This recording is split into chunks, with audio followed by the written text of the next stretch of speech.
Thank you for tuning in to another episode of Walden Wong Art. And today I'm going to be doing an art review and critique video for one of my patrons. His name is Danny, and he inked a piece over penciler Jim Lee for Dark Knight 3 cover. Before we head on over to that, a little bit about me. My name is Walden Wong. I'm a comic book artist for Marvel and DC Comics. And you can check out more of my work on my website is waldenwongart.com. And the way Danny found me was through my Patreon to send me artwork to review. And you can check my Patreon. There's different tiers that you can subscribe to. So if you want to do something like this, check out the mentorship tier. So that website is patreon.com/WaldenWongArt. So here we go. We're going to look at Danny's art inking work over penciler Jim Lee.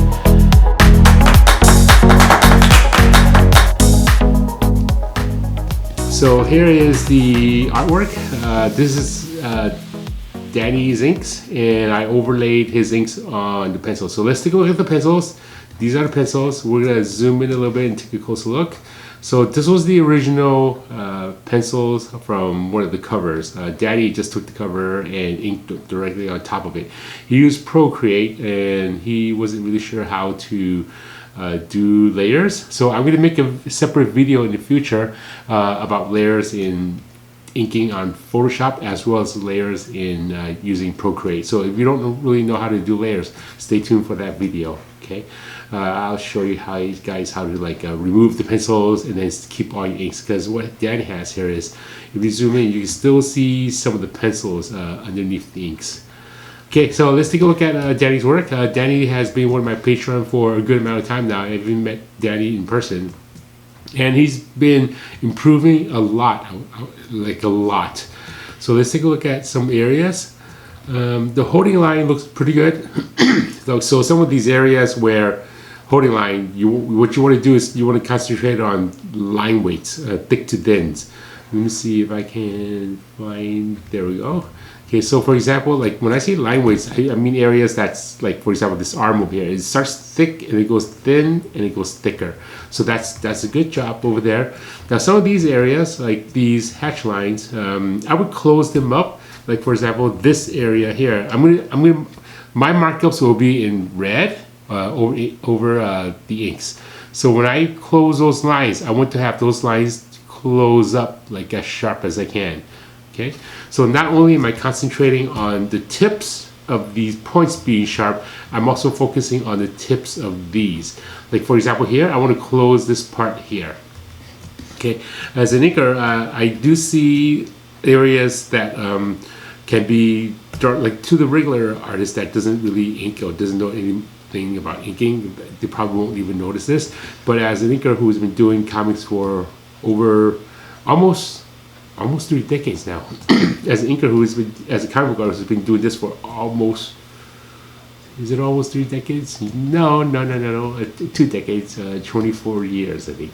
No, wait, I have been doing comics for almost 3 decades. That's kind of scary, but I'm lucky to be able to work in comics for that long. Well, anyway, let's look at the line weights. So very good. It's thick here, it goes thin, and then it goes thicker around here, so that's pretty good. I'm trying to look for areas that Danny did that I would do differently. If you look at some of my old videos, Danny did a really good job, and now he's getting really good where I have a hard time finding mistakes. Okay, so when inking, try to keep your lines consistent. Like over here, I see that this area, you can see that this is spaced further apart, but once you get here, they're a little bit closer. So when I'm inking, what I like to do is I like to see the pencils as something that I draw on myself, and I space them evenly. Okay. Not only do I space them evenly, what I also like to do, let me see what area of this body, like this finger over here, I like to make sure they're like, what I'll do is I'll angle it a little bit, and then I'll hatch these lines evenly. I focus on the spacing, and I focus on where the lines end, okay? Because what you're doing when you're inking lines to keep things in nicely spaced is to create a gradation in your artwork. When you don't create a gradation, what's gonna happen is you're gonna get lines that goes like this, all of a sudden close, and then all of a sudden further apart. It's not going to look that much of a gradation. It's going to look more like lines. So what you want to do is you want to create gradation. So right here, for example, this area, let me take a look at the pencil. So looking at the pencils, you'll see that those lines that Jim Lee was drawing, he was drawing the pencils this way. So let's take a look right over here. See that? It's all going towards this way, okay? All going towards this way, and then you switched it so that the arm, the contour of the arm doesn't look like in the right direction. What I would do is just make sure you go this way, and then close up those lines. Actually, you know what? I'm gonna rotate it so my hand can draw that line a little bit better. So I like rotating the artwork. Now when I ink the lines, I make sure I space them evenly, and then I close it up like that. And I want them to go the same direction. If sometimes when you're inking and it doesn't close up, just go back and then kind of like add a few more lines in between, and then close them up. And if you feel like you need like whiting to go back, or if you're doing it digitally, just go back in there and just kind of like draw in the white lines to make it thicker, or thinner, I would say. Okay, I'm gonna rotate this back to where it was. Let's take a look at some of the other line work. Okay, very good job on these thicker and thin lines. That is very important. Okay, the more you can press those thick to thin lines, the more depth you can create into your artwork. Very nice. Okay, let's take a look here. So these little pouches looks pretty good. I would just thicken up some of these outer areas. Some of these outer ones to make those pop in the foreground. Like for example, this outer pocket, I would make that a slightly thicker. Okay, let me take a look here. Okay, a little bit thicker on this area, just to pop it out. Let me take a look at. Okay, so I spotted something here that looks kind of off. Let's take a look at the pencils. Okay, so the pencils has Robin's hair going here, but then there's no white space. So, but then. I would fill that in. Make sure you fill this in black. Cover that area up. Let me take a look at some of this. Okay. Let me take a look here. So this is done nicely, the spacing. This area where Danny went from thin to thick, this is really nice. It shows a gradation from a light area to a dark area. I'm gonna demonstrate how that works. I'm gonna demonstrate like maybe right over here. Okay. So I'll start thin. And then, let me try it again. I'll start thin, and then as I go closer to the black area, I'll eventually go thicker. And not only am I going thicker, I'm going closer to each other.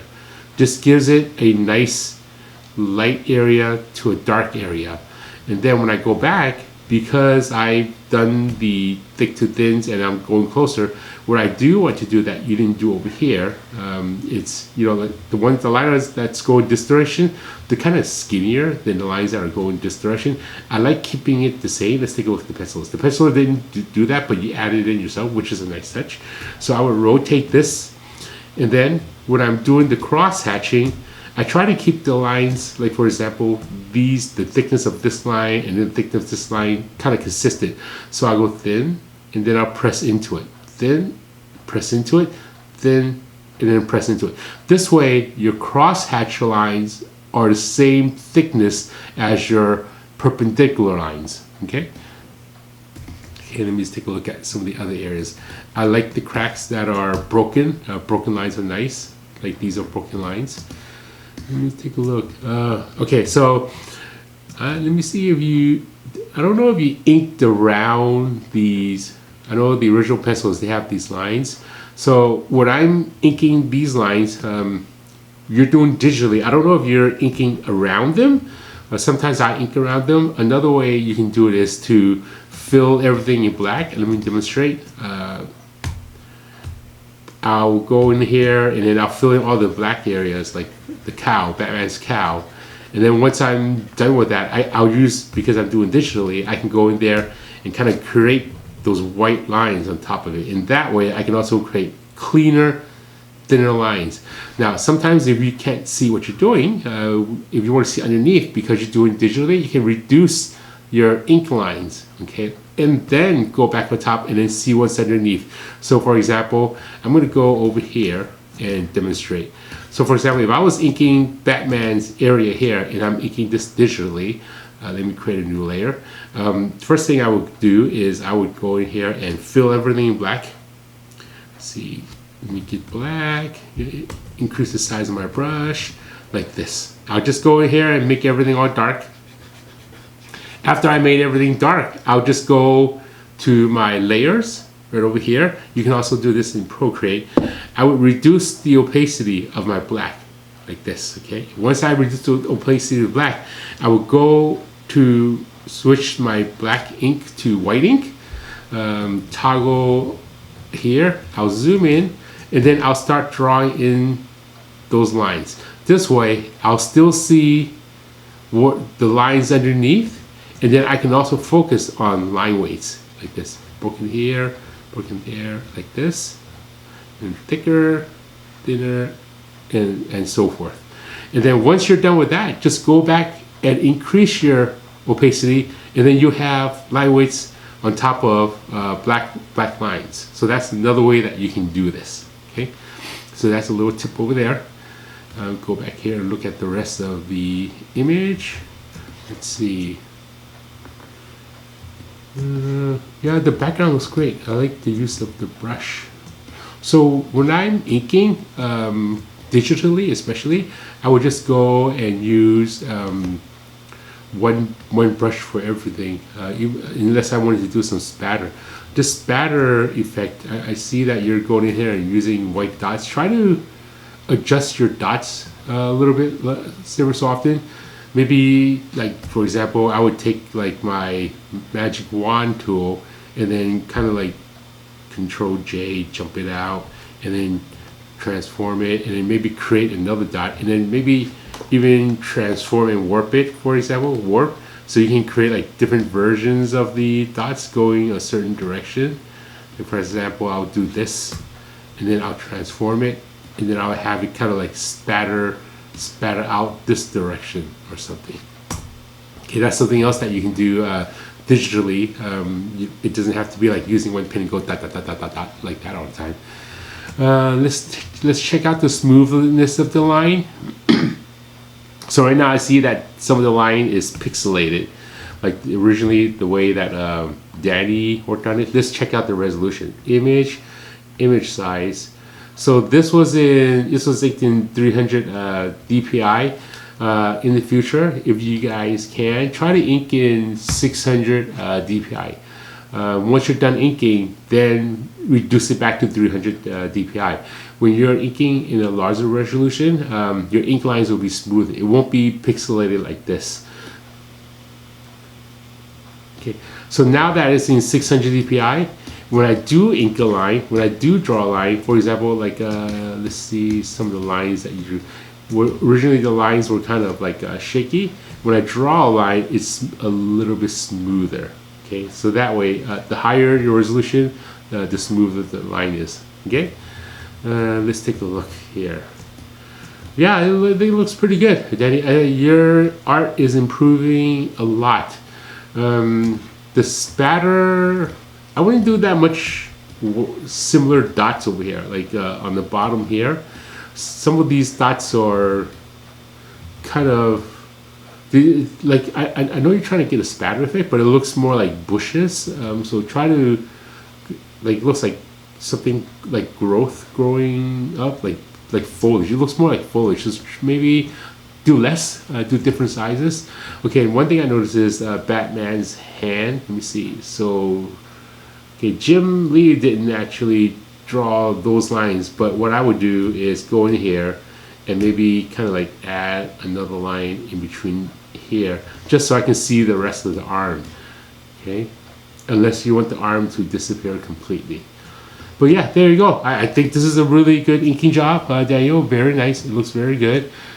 Keep up the good work. I don't know if this is your first, second, or like, I know you're pretty new at digital inking, and this looks very good. Hopefully the digital inking was able to speed up the time, okay, on your inking process. Okay, so this is another thing I noticed right away. Okay, so try not to ink lines for the sake of inking lines. If it doesn't belong there, try not to add it there, because it throws off the anatomy a little bit. For example, right here, this area, I see you have lines going this direction and then also this direction, and then on the shoulder area you have it go this direction. All of a sudden you added this line. Okay, so this area between here and here, it doesn't flow well. So I looked at the pencils. The pencils only has it going this way and then this way. So how I would approach inking that is like this. I'm gonna go in here and ink this line. So I would go here, ink that line like this, and then go in here and go thicker as you go into this. And then I will rotate it here, zoom in, and then I'll ink this line going this direction. Like that. That would be a little bit better instead of all those extra lines that doesn't make sense. So sometimes when you're inking stuff, I remember when I was younger and I was doing some inking stuff, I would just add a lot of rendering for the sake of just adding rendering, like adding cross-hatch lines, even creating new patterns that just doesn't really belong. And then all of a sudden, like the technique is good, the style that you're doing is good, but it doesn't match the overall. Here's another thing that I noticed too when I was looking at the work. The shoulder part over here, these taper lines are way too big. So when you're doing inking work, you want to look at the overall taper lines. So I'm looking at the pencils. Look how many lines are over here. Okay, there's a lot of lines going this direction, and then there's a lot of lines going that direction. For the most part, when it's penciled, all the hatch lines or the taper lines, they're kind of the same thickness. Now over here, all of a sudden you have these smaller taper lines over here, these smaller taper lines, and all of a sudden you have these ones that are way too thick. What you can do is just erase it digitally, and then go back in there and just draw it correctly. Not saying draw it correctly, but just keep it consistent. Keep all of your taper lines on that character consistent. You don't want one area to have like super thick lines and then another area to have thinner lines. Okay, so let's take a look at Danny's work over here. So here's the pencils. Okay, and here's Danny's inks. And there you have it. So I hope you enjoyed this video. Please hit like, share, and subscribe if you enjoyed this video. Check out my website, it's waldenwongart.com, and also check out my Patreon. So if you have artwork that you want me to view and critique. Another thing I should mention, if you have artwork, not just comic book inking, I know in my channel I'm like most of my stuff is comic book inking because I'm a comic book professional.